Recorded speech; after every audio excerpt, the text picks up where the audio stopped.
Since entering 2025, the delivery volume of Onvo L60 has been ranked among the top three in the pure electric SUV market with an average transaction price of 200 to 300,000 yuan. I love this. This from the NIO legal department. Also, if you haven't seen this, this is the ranking. Year to date, ledao or onvo, the L60, number 2.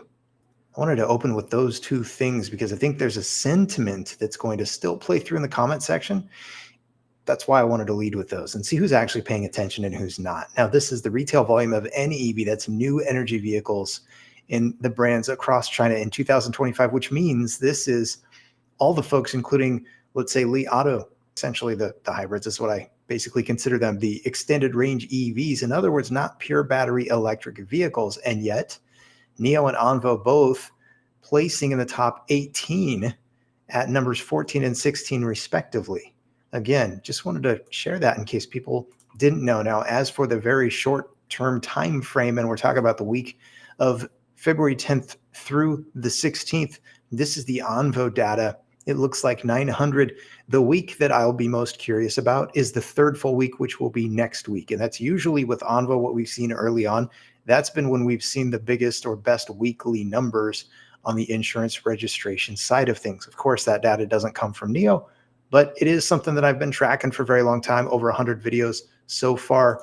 And I like it because it gives me a sense of, let's say, when there are trends that I can recognize, like that third full week, let's say, for onvo, third full week in a month, seemingly the one where we see the biggest numbers from them. For NIO, it's usually the end of the month. So again, it's nice to know and to not be panicky about the early weeks in the month, even when the insurance registration numbers might not be as high as what some people are expecting or thinking or wanting. This is just the difference of having been tracking the data for so long. The combination of NIO and onvo for the week of February 10th through the 16th looks like it was 2,800. But here, for those who also don't know, this is just the BEV, the battery electric vehicle brands in China. And once again, we've got both NIO and onvo placing, this time both in the top 20 for just the month of January. So looks to me like NIO is doing just fine. Time is the ultimate reveal. I am willing to wait this thing out. The man running the company is the single biggest reason that I like this as a long-term play. His view is very long-term. He's big picture.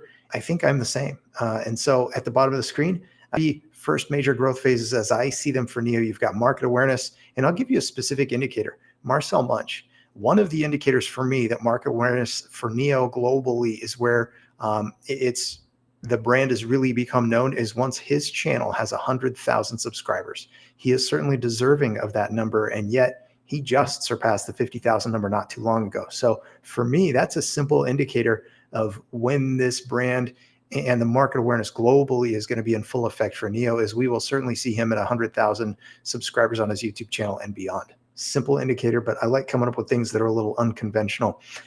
So that's market awareness. How about profitability? NIO has teased and talked about maybe fourth quarter of 2025 being profitable for a quarter, perhaps full year profitability in 2026. Look, I don't mind giving it even more time than that. That's my personal take. But again, that's because I recognize and I think the brilliance and the visionary that is William Li, Mr. EQ, as I call him, I think that's going to shine through. I just don't know what the specific timeframes are, or as I said, when others are going to recognize it. So I don't mind waiting longer. The third kind of major growth phases I've identified them again is once NIO has sold 1 million NIO brand vehicles. I want to see what battery as a service looks like at that point. I think we'll have a better sense of things, better understanding for not just what the company and wherever the stock price is trading at that time, but what the company looks like and maybe the path ahead, just how much of a moat it will have by that time. That's just my thinking, my take, but drop it in the comments. I want to hear from you. I'll be back with more content before we know it. Thanks. See y'all again very soon.